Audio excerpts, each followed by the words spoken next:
Narinig niyo ako? Okay naman, di ba? Okay naman. Amen, amen. Ang sabi dito sa 1 John chapter 5, verse 1 to 5, basahin ko.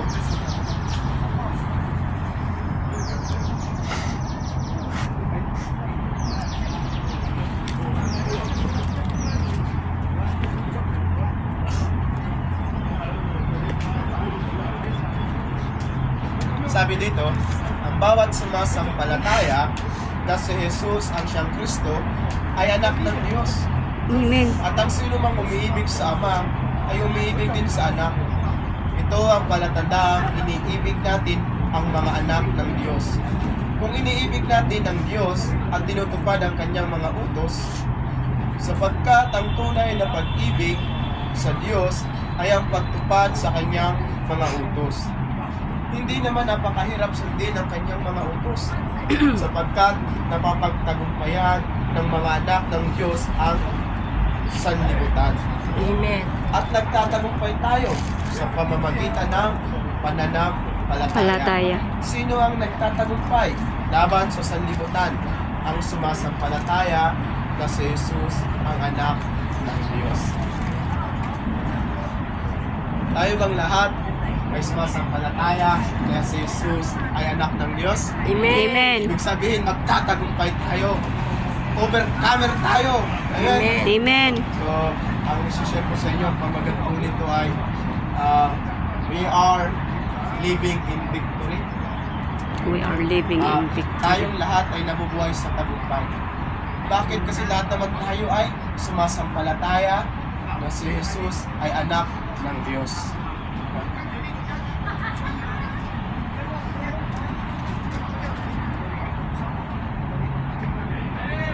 So kinakailangan po tayo pong lahat ay maniwala na tayo po ay magtatagumpay sa sanlibutan ito. Kasi sino ba ang Diyos para sa atin? Amen. Kilala ba natin ang Diyos? Amen. Di ba?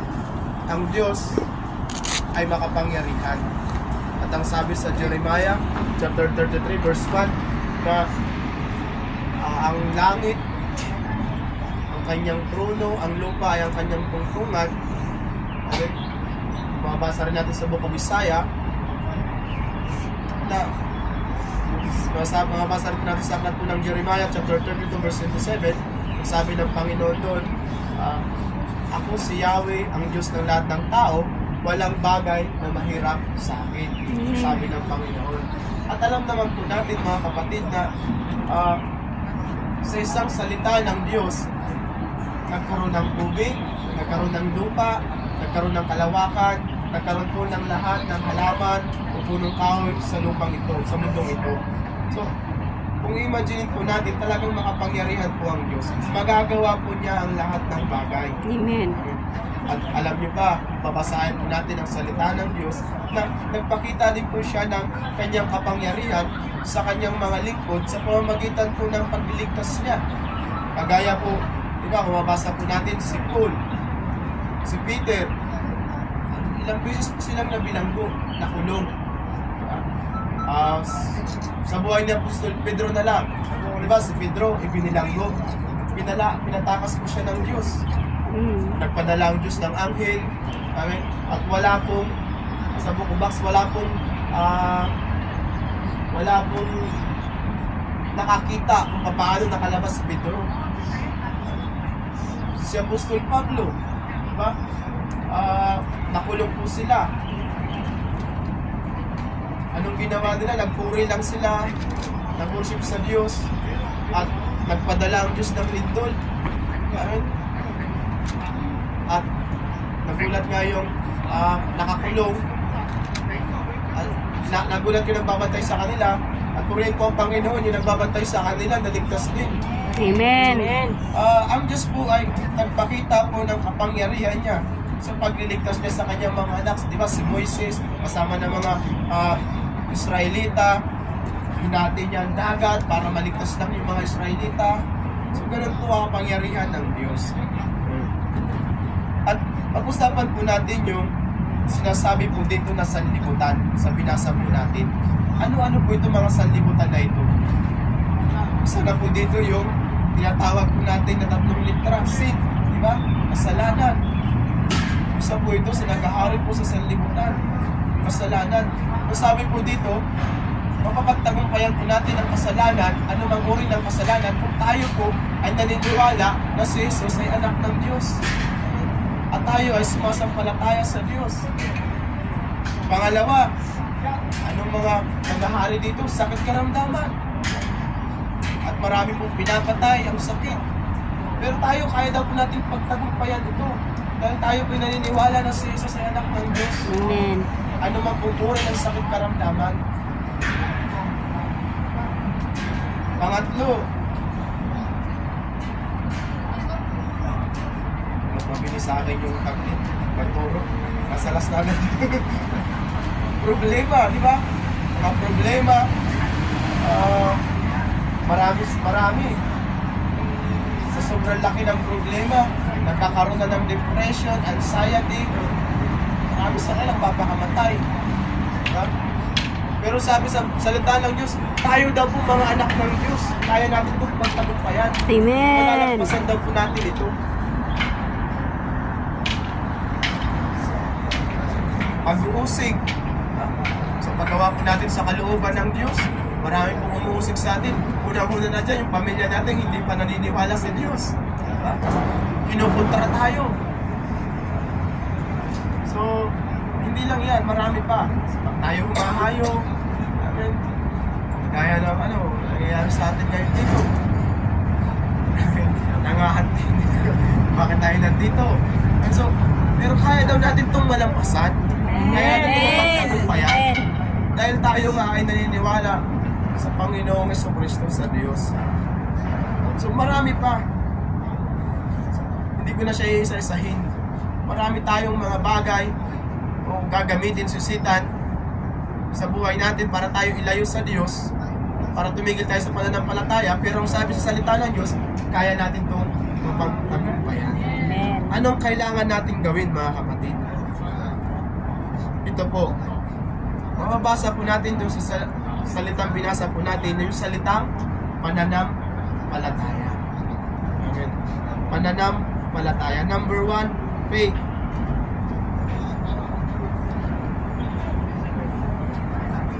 Faith. Ano ba yung faith? Diba? Naniniwala tayo sa isang bagay na hindi pa natin nakikita. Amen.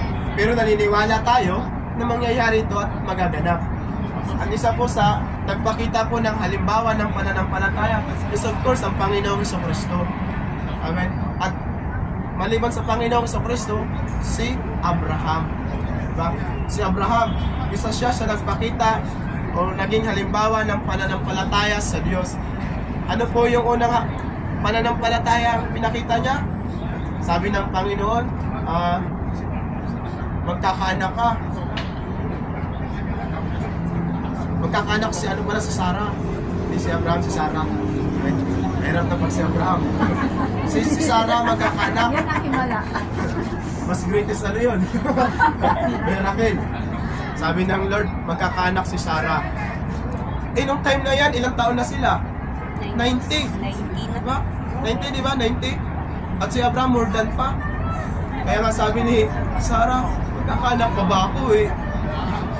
Wala na, patay na yung matris. Ay na. So,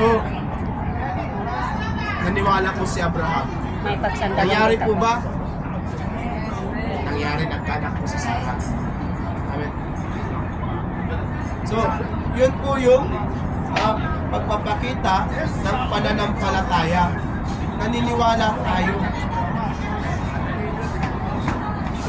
So, sinabi ng Diyos, kahit hindi pa natin nakikita. Amen.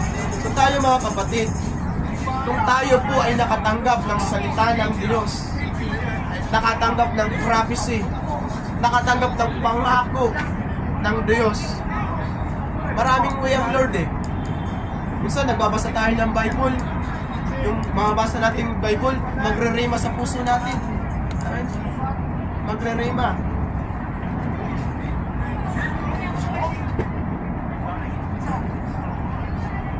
So, magbabasa tayo ng Bible, bigla na lang tayong luluha, bigla na lang matatouch yung heart natin.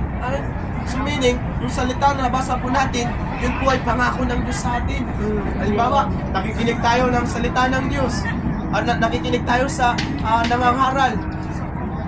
Kapag meron pong nireveal sa atin doon sa pinakinggan po natin, isa po yun. Way po ng Lord yun. Halimbawa, meron po nag-prophecy sa atin. Ganito ang sinasabi ng Diyos. Way din po ng Lord yun. Kaya ako nga, minsan, pag naglalakad ako, may makikita akong word of God, pinangahawakan ko yun. Kasi natatas yung heart ko. So yun po mga kapatid, kailangan, kung ano man po yung pangako ng Diyos, salita ng Diyos sa buhay natin, paniwalaan natin. Kahit hindi pa natin nakikita, paniwalaan natin na ito ay mangyayari. Yun po yung pananampalataya. Ako, hindi ko po alam kung bakit, kung paano po nagsimula yung Consensus Global Church dito sa Hong Kong, hindi ko po alam. Hindi ko alam. Pero gusto ko lang po sabihin sa inyo, ang inilagay ng Lord, walang maaaring mag-alis po nito. Yes. Walang maaaring mag-alis nito. Kung maliban sa Kanya.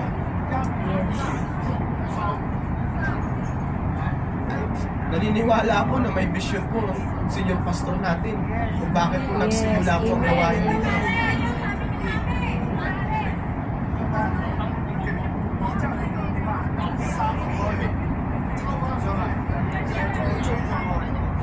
Kasi yung salita ng Diyos, yung pangako ng Diyos, nagiging makapangyarihan siya, nagiging makatotohanan siya sa oras mo na ito'y pinaniwalaan.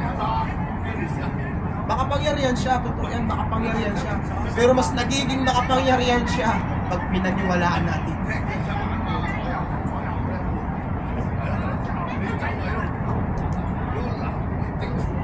Sa buhay po natin, sa pamumuhay po natin, mga kapatid, alam ko, marami po sa atin nakakaranas ng pagsubok. Pinagdadaanan tayo. Ang pananampalataya po, ginagamitan din po yan ng authority. Ano pong ibig kong sabihin? Halimbawa, may nangyayari sa ating pangit.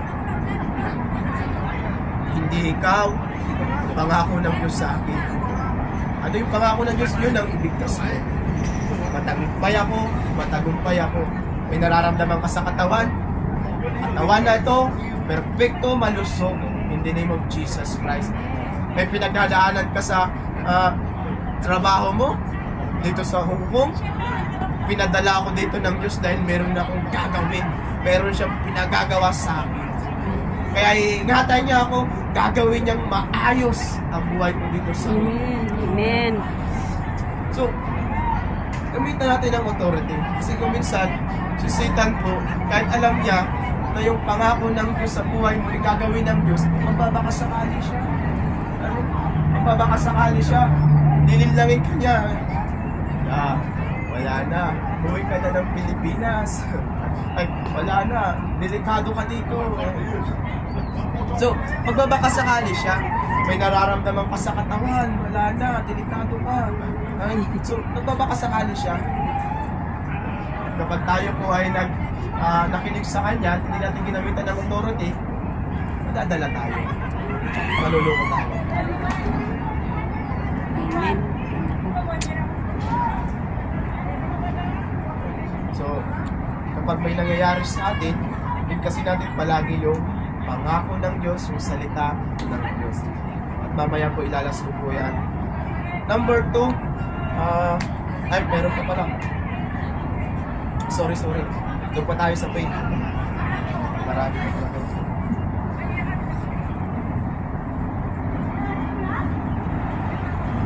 Ngayon, ano ang kalaban ng pananampalataya? Isa po sa naunawaan ko, kalaban ng pananampalataya, negative mindset. Yes, dapat. Ano yung negative mindset? Yung hindi na tayo naniniwala na mangyayari ng isang bagay. Nagni-negative na tayo.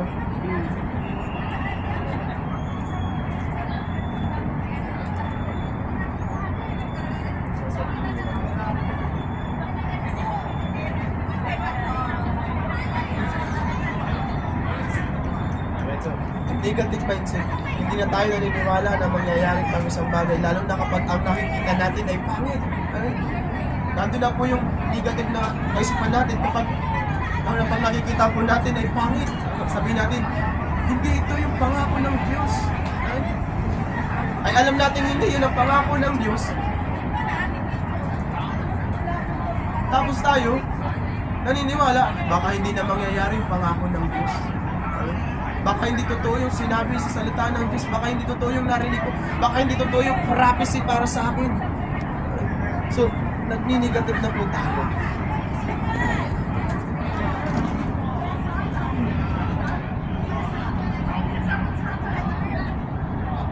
At isa pong example po dito mga kapatid.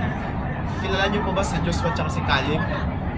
Diba yung si Moises po ay nagpadala ng 12 na spy, amen, sa Jericho.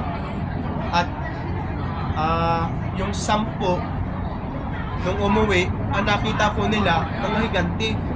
Amen. Si Joshua at si Caleb, ang nakita po nila yung pangako ng Diyos. Isipin po ninyo, si Caleb at si Joshua nung pumunta sa Jericho, hindi ba nila nakita yung mga nakita ng 10 na mga higante? Nakita rin nila. Amen? Nakita rin nila. Kaya lang, hindi nila pinagsin. Dahil doon sila nakatuon sa sinabi ng Diyos. Doon sila nakapokus sa sinabi ng Diyos. Ano sinabi ng Diyos? Ang lupa na yan ay sa inyo. Amen? Kaya doon lang sila nakatingin. Kaya mga kapatid, kapag dumadaan tayo sa pagsubok, huwag tayo doon tumingin sa pagsubok, doon tayo sa pangako ng Diyos tumingin. Kasi kung doon tayo nakatingin sa pagsubok, mananatili tayo doon sa pagsubok. Amen. Hindi tayo makakapunta doon sa pangako ng Diyos.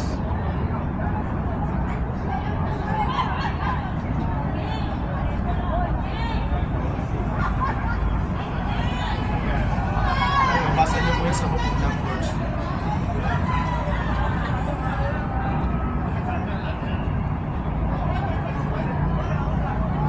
Meron nga po ako yung testimony.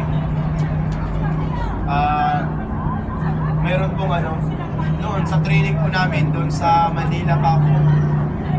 Training kami sa evangelism. Nagkataon na isa ako sa pupunta ng jail, sa kulungan. Sa kulungan, nangangaral kami doon. Training pa. Wala pa akong pinag-aralan sa Bible school doon. Hindi pa ako nag-aral, hindi pa ako nakarating kay Pastor Jerry. Ang daladala ko lang apoy tsaka si Kristo. Alright? So, pumasok kami sa kulungan. Pagpasok ko sa kulungan, may lumapit agad. Nagpaalam na kami sa pulis, punta na kami doon sa Rias. Lumapit agad yung babae, sabi ng babae, Sir, huwag ka na mangaral. Ako na lang mangaral. Born again din po ako. Sabi ko, Jablo ito ah. Jablo ito ah. Gamit ko Jablo. Tapos, binigyan tayo ng wisdom ng Lord. Hindi tayo tumingin doon sa negative. Kasi kung tumingin ako doon at sinabi ko, ay, sige po. At nagpatalo na ako doon sa sinabi ng babae, tumalis na kami, walang mangyayari. So, binigyan tayo ng wisdom ng Lord. Ay, sige po. Pero bago po kami umalis, pwede bang ipag-pray namin kayo? Yun ang sabi ko sa kanya. Ay, sige po, sige. Sabi niya, tinawag niya yung mga kasama niya, mga babae. So, paglapit nila, sabi ko, alam mo, kung ipag-pray ko lang kayo, kulang. Kaya ganyan na makapag-share ako sa kahit kunti.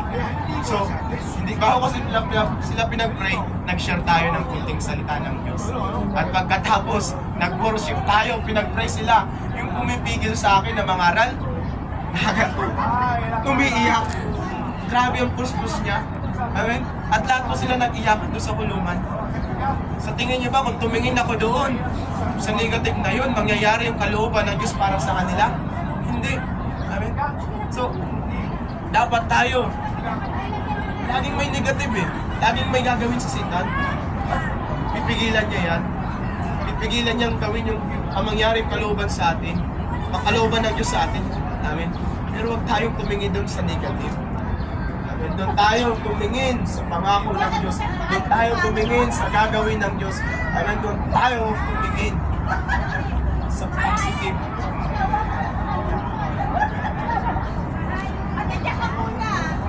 Pangalawa, yung kalaban ng faith, comparison. Comparison. Naunawaan niyo po yung sinasabi kong comparison. Ang ibig ko pong sabihin, halimbawa, ikinukumpara natin yung sarili natin sa iba. Mayroon din ako karanasan na mayroong pastor nagkasakit, namatay ng maaga. Yung time na yun, may sakit din ako. May nararamdaman din ako. Yung job, ikinukumpara ako doon.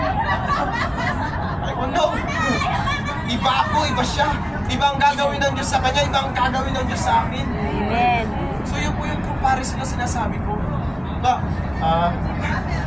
Merong kapatid na hindi siya nagagamit sa church kasi ayaw magpagamit sa church. Ikaw naman, okay, siya nga, hindi naman siya nagpapagamit, ako rin. Alright? So parang ganun, kinukumpara natin, iba siya. Iba yung gagawin ng Diyos sa buhay mo. Sa pamilya natin, merong isang mananampalataya na siya nga, grabe yung pananampalataya, grabe yung pag-ibig sa Diyos. Pero yung pamilya niya, hindi pa naglilingkod sa Diyos. Tapos ikaw naman, yung pamilya mo, hindi rin naglilingkod sa Diyos. Sabi, okay lang. Okay lang. Huwag natin ikukumpara yung nangyayari sa atin sa iba. Dahil magkakaiba tayo ng level, ng faith. Faith maaaring siya, hindi pa siya lumalakad sa tunay na pananampalataya. Malalim na pananampalataya. Amen? Kaya mo magkukumpara yung sarili mo sa Kanya. Maaaring bago pa lang siya sa pananampalataya. Amen? O maaaring iba yung pangako ng Diyos sa Kanya, iba yung kaparaanan ng Diyos sa Kanya. Iba yung gagawin ng Diyos sa Kanya. So yun po, huwag natin ikukumpara palagi yung sarili natin sa iba. Yes. Amen. At hindi rin po natin alam na baka siya dumadaan din sa matinding pagsubok. Nakakaranas ng pagsubok. Okay? Minsan,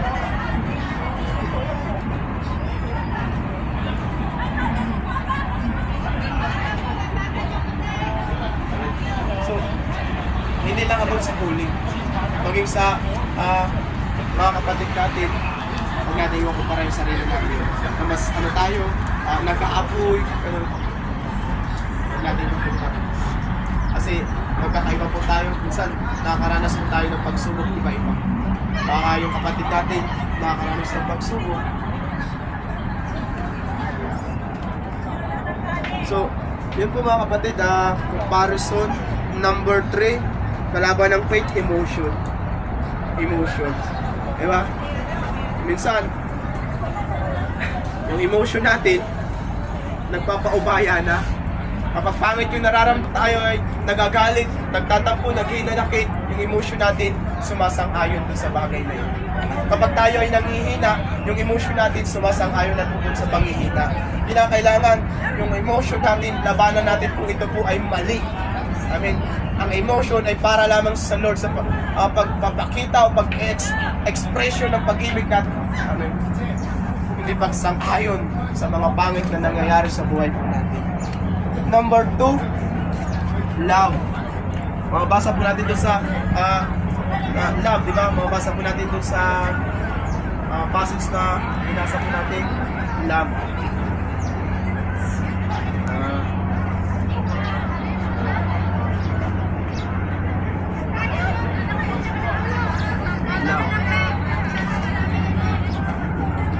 Love. Pag-ibig. Dito po ay dalawa po yung sinabi doon sa passage na binasa natin. Pag-ibig sa Diyos at pag-ibig sa kapwa. Alam niyo mga kapatid, number 1, kailangan po nating mahalin po ang Diyos ng totoo. By experience po, marami pong mananampalataya o nakakilala rin sa Panginoon na kahit sila po ay nakakilala na, marami sa kanila nagpapatalo sa depression. Meron nga akong nabalitaan, Kristiyano nagpakamatay. Amen. So, dito po mga kapatid, kinakailangan po natin intimacy. Mas malalim na pakikipag-ugnayan sa Lord, mas malalim na relasyon sa Diyos. Amen. At doon lang po mawawala ang depression, anxiety. Amen. Doon lang po mawawala. Pag tayo po ay mas lalo pong nakipag-ugnayan sa Diyos. Amen. Mahalin po natin ng buo ang Panginoon, ang Diyos.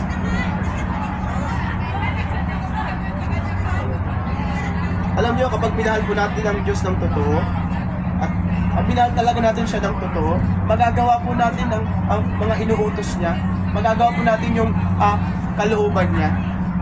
Kasi, pinakita po niya pinakita niya. Bakit po nagtagumpay ang Panginoon sa Kristo hanggang sa krus? Bakit po siya nagtagumpay? Amen. Dumaan siya sa pinapas na natin yung bakal, binugbog, binuraan. Bakit narating niya yung krus? Isa lang, dahil minahal niya tayo ng tunay. Mahal na mahal niya tayo. Amen. Kaya pag minahal din natin ang Diyos ng totoo, magagawa din natin yung kalooban niya at mararating po natin yung finish line. Amen. Mararating natin yung finish line. At pagdating po natin sa langit, welcome, my good and faithful servant. Yun po yung maririnig natin sa Diyos. Amen.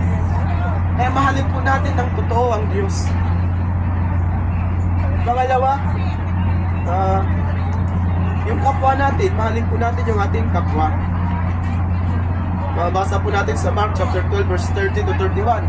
Mahalin natin ang buong puso ang ating Diyos at yung ating kapwa, mahalin din po natin. Alam niyo po ba, pagdating po sa pagmamahal sa kapwa, meron pa akong naunawaan kung bakit kailangan po nating mahalin yung ating kapwa. Piniano ko na po, i-compress ko na po kasi masyadong mahaba. Naunawaan ko, ang ating kapwa ginawa ayon sa wangis anyo ng Panginoon. Amen. Di ba sabi niya, ayon sa wangis anyo ng Panginoon. So, at sabi rin sa aklat po ng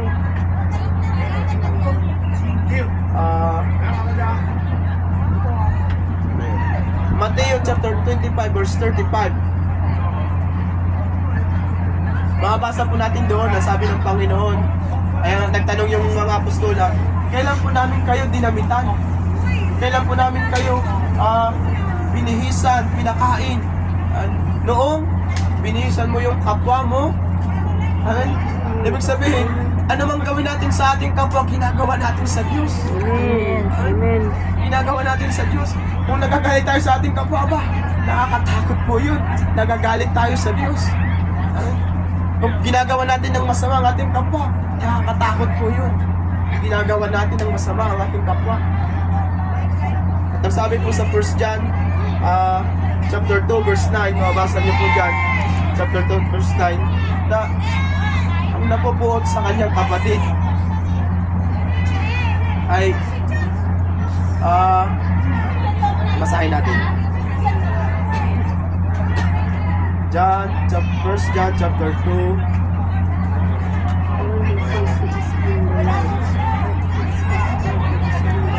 verse 9. Sabi dito, ang nagsasabing siya ay nasa liwanag, ngunit napupuot sa kanyang kapatid ay nasa kadiliman pa. Amen. Ang umiibig sa kanyang kapatid ay nanatili sa liwanag at hindi siya magiging sanay ng pagkakasala ng iba. So, malinaw po na kinakailangan po mahalin natin ang ating kapwa. Text number 3.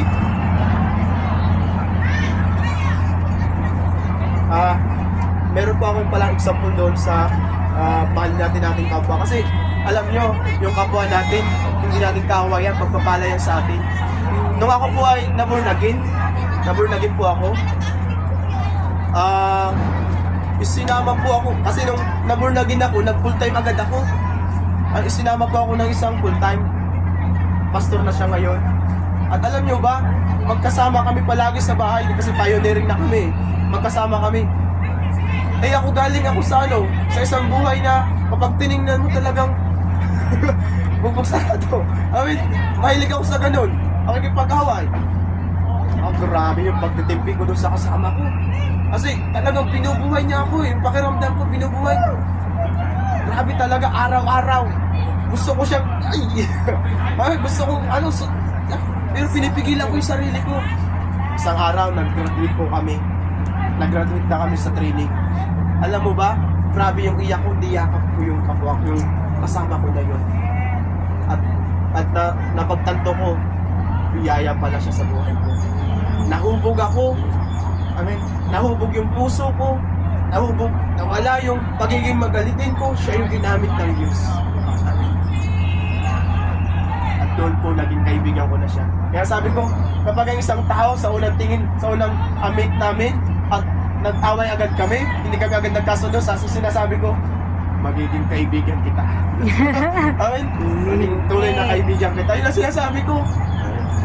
So yun po, mahalin natin ating kapatid. Pangatlo, obedience. Amen. Pagsunod. Mabasa po natin doon, ang nagmamahal sa Diyos ay sumusunod sa kanyang mga utos. So, kinukompress ko na po, mahaba po kasi. Mabasa po natin doon sa chapter 2 na pagsunod po ay bunga ng pag-ibig natin sa Diyos. At mabasa po natin sa John chapter 14 verse 15 na kung mahal ninyo ako, susundin niyo ang aking mga utos, ang sabi ng Panginoong Jesucristo.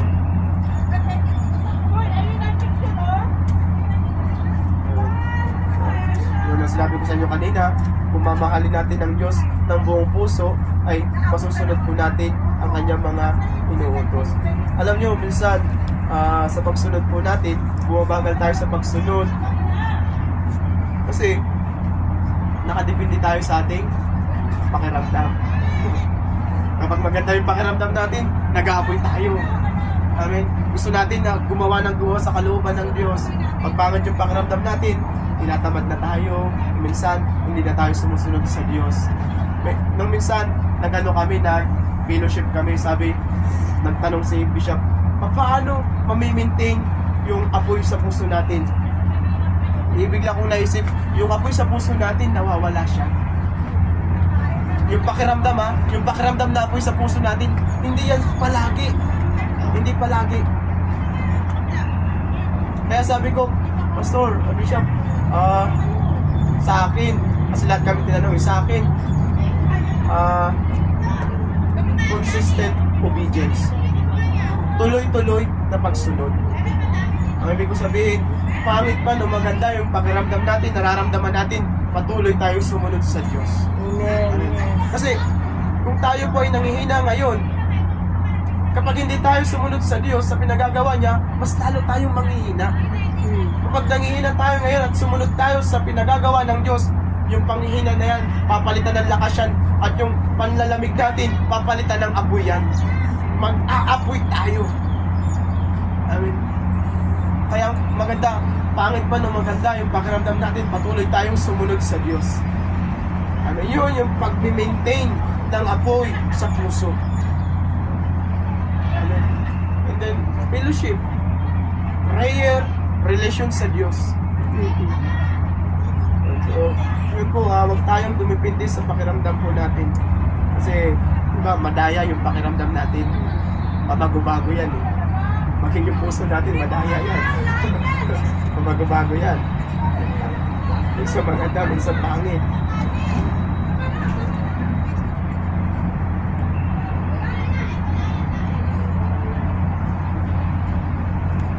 Gusto ko po sabihin sa inyo, yung pangit na pakiramdam na yan, dadaanan lang natin yan. Yung pagsubok, dadaanan lang po natin yan. Gaano man kabigat, kalaki, dadaanan lang po natin yung pagsubok na yan. At nakadepende yan sa atin kung gusto nating tumagal sa pagsubok. Amen? Tumatagal tayo sa pagsubok dahil ang bagal nating sumunod. Tumitigil din tayo sa pagsunod. Amen? Kapag nandiyan yung pagsubok, damor na lumalaki yung pagsubok, damor din natin lakihan yung pagsunod sa Diyos. Damihan yung pagsunod sa Diyos. Amen? Kaya lang yan ng lindol, kahit gaano kalakas yung lindol, dadaan lang yung lindol. Amen? Yung bagyo, kahit gaano kalakas yung bagyo, dadaan lang yung bagyo. Hindi mananatili yan.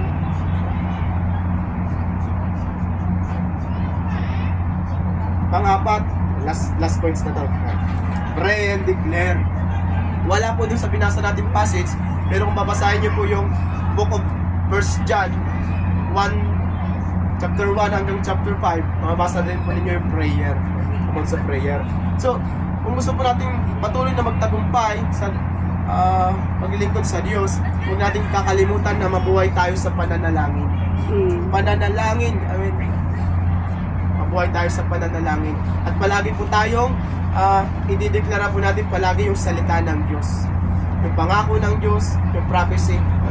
At sa pananalangin po, hindi po natin kailangan marami tayo palagi. Kahit nag-iisa kayo, kaya nyo manalangin. Hindi kayo manalangin. Kung minsan, Tuesday ba, Wednesday, grabe po yung lagnat ko. Makaraan, ilalagnat na ako noon. Grabe na yung ubo ko, sakit na lalamunan ko. Pumunta po ako sa baybay. Siguro mga 4:30 siguro ng umaga. Pumunta ako dyan. Naglakad ako, nag-prayer walk ako. Ay, tumubo muna ako, tapos nag-pray ako. Pray in the Spirit. Speaking tongues na ako ng speaking tongues. Nakita ko yung ilaw. Yan, sa kabila nakita ko yung ilaw. Biglang may nag-reveal sa akin, ipag-pray mo yung hungkong. Tapos ako naman, ay po, Lord, gusto kong may kasama. Tapos biglang nag-reveal sa akin ng Lord, ang Holy Spirit. Pagdating sa pananalangin, hindi yung dami ang tinitingnan ko. Ang tinitingnan ko ay yung pananampalataya. Amen. Amen. Sabi niya, ang tinitingnan ko ay yung pananampalataya niya. At nireveal niya sa akin si Daniel. Kasi Daniel, solo lang siya nag-pray. Nag-ayuno. Pinag-pray niya yung Persia ba yun? Persia? Prince of Persia yung Persia yun. Basta yung isang bansa, pinag-pray niya. So, tayo, kahit nag-iisa tayo, makapangyarihan yung ating pananalangin. Kung tayo ay may malaking pananampalataya na tayo ay sinasagot ng Diyos at nakikinig ang Diyos sa atin. Amen. Makapangyarihan yung ating pananalangin.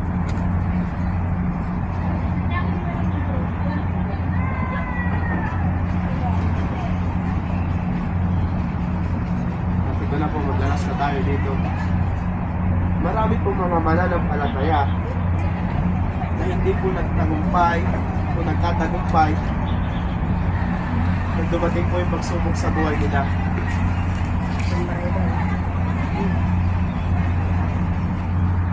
Dahil hindi po nila kinaya yung pagsubok sa buhay nila.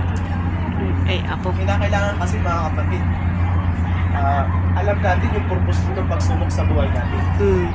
Alam natin. Ay, Pastor, ano ba yung purpose ng pagsubok sa buhay natin? Basahin niyo po yung Book of James. Makabasa niyo doon kung ano pong purpose ng pagsubok. Ano pong purpose doon? Patatagin yung ating pananampalataya. Amen. Ang purpose po ng pagsubok, hindi po para ibagsak tayo. Hindi para panghinaan tayo. Hindi para ilayo tayo sa Diyos. Hindi po yan ang purpose ng pagsubok sa buhay natin. Ang purpose po ng pagsubok sa buhay natin para tumibay pa tayo sa paglilingkod sa Diyos.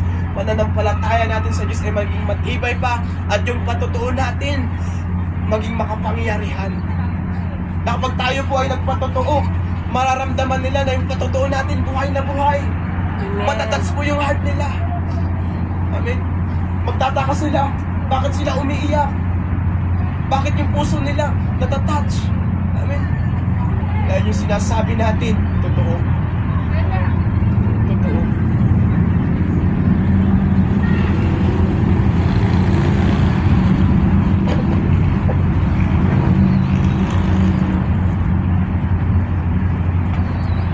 Basahin po natin yung 1 Corinthians chapter 10 verse 13. Basahin natin.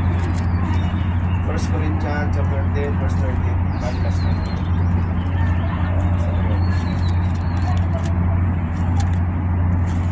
1 Corinthians chapter 10 verse 13. Sabi dito, No temptation has overtaken.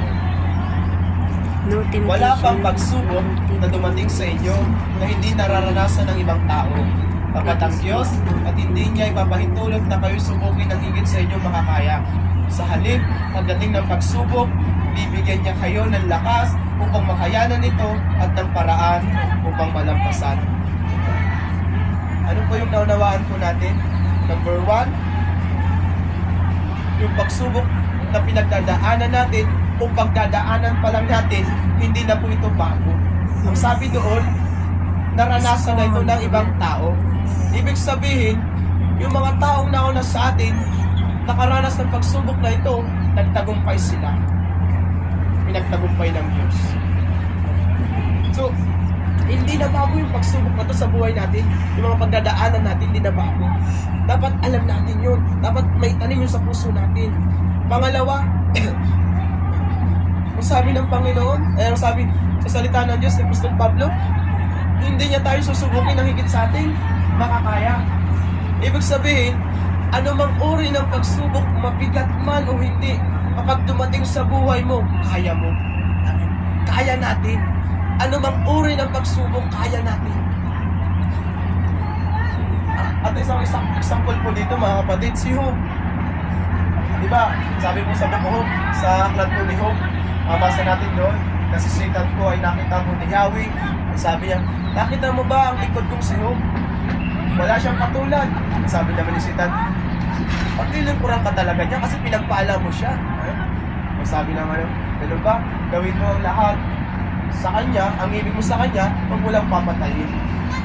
Ito po, alam niyo ba, si Job, kung alam po ng Diyos na hindi kaya ni Job na malampasan yung pagsubok na gagawin ni Satan, hindi papayag ang Diyos na maranasan po ni Job ang pagsubok na yun. Kahit ipilit ni Satan na gawin yun, hindi papayag ang Diyos. At kung ipipilit ni Satan, patay si Satan. Mananagot siya sa Diyos. Kaya, gusto kong sabihin sa inyo, ang pagsubok hindi yan ang katapusan ng buhay natin. Ang pagsubok hindi ang katapusan ng karir natin. Ang pagsubok hindi ang katapusan ng mga pangarap natin. Ang pagsubok ay hinado ng Lord para tumibay tayo Amen. sa pananampalataya sa Kanya. Saan tayo magtatapos? Pastor, kung hindi sa pagsubok, saan tayo magtatapos? Doon sa pangako ng Diyos. Amen. Amen. Doon tayo magtatapos. Hallelujah. Pangatlo, yung salitang tapat. Tapat ang Diyos. Sabi niya, tapat ang Diyos, ibigyan niya kayo ng lakas, kakayanan. Sabi ko ni Pablo. Apostol Pablo. Yung salitang tapat, pag sinabing tapat, perfecto. Kompleto. At ang salitang ito ay para sa Diyos lamang. Kasi ang Diyos, kung anong sinabi niya, gagawin niya. Amen. Kung ano yung pangako niya, gagawin niya. Kahit ano pang iharang ng diablo, kapag sinabi niya, gagawin yun. Ang kailangan lang natin maniwala tayo. Sumampalataya tayo na gagawin yun ng Diyos.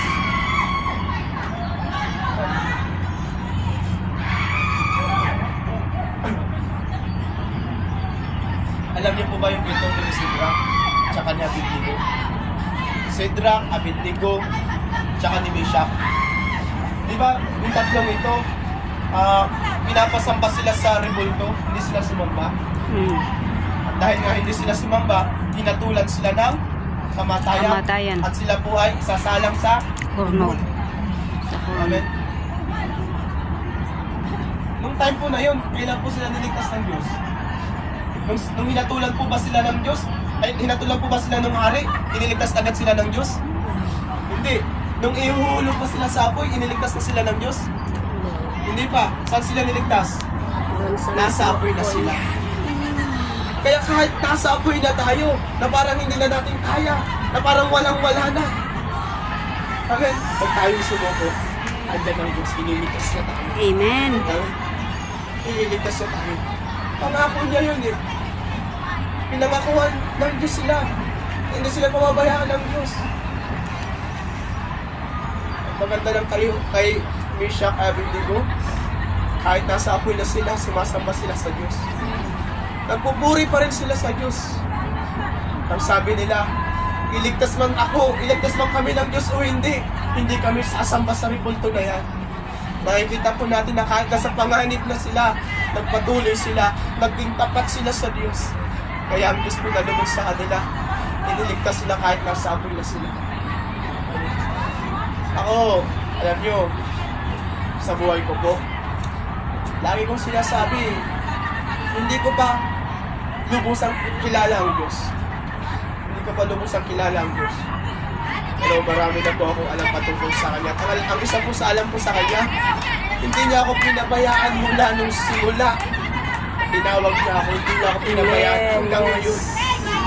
At naunawaan ko, yung mga anak niya na patuloy na sumasampalataya sa Kanya, sumusunod sa Kanya, hindi niya pinababayaan. Amen. Hindi niya iniiwan. Dito na po ako magtatapos sa pag-testify ko.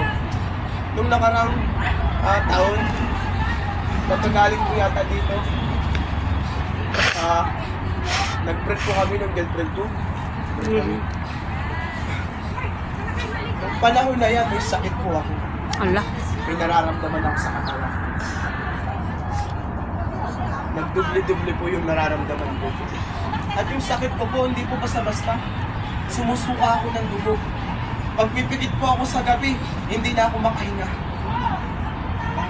Hindi na ako makahinga. Pero sumampalataya ako sa Diyos. Hindi ko po sinasabi na dapat ganitong gawin natin palagi. Hindi po ako nag-hospital. Sabi ko, Lord, kung may gagawin ka pa sa akin, mabubuhay ako. Gagaling ako. Amen. Amen. Sabi ko gano'n sa Panginoon. Hindi pa ako nag-hospital, di ako nagpa-check up. So, dumating po yung time na hindi na po ako, parang hindi ko na kayang bumangon. Hindi ko na kayang bumangon. Hirap na ako.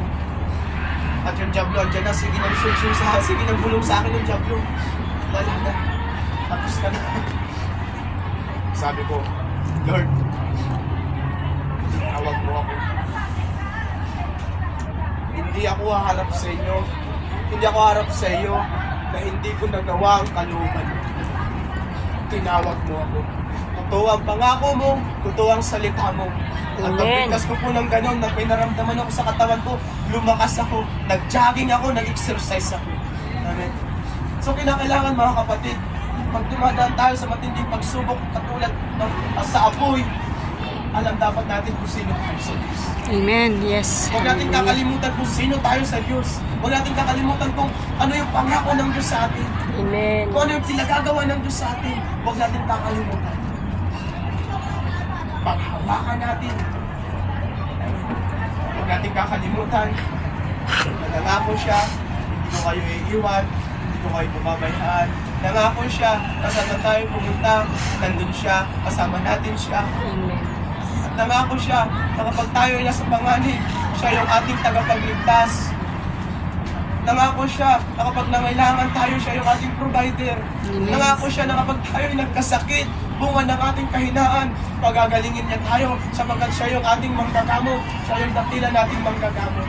Amen. Amen. Yes. Nangako siya, pagkatagumpayin niya tayo.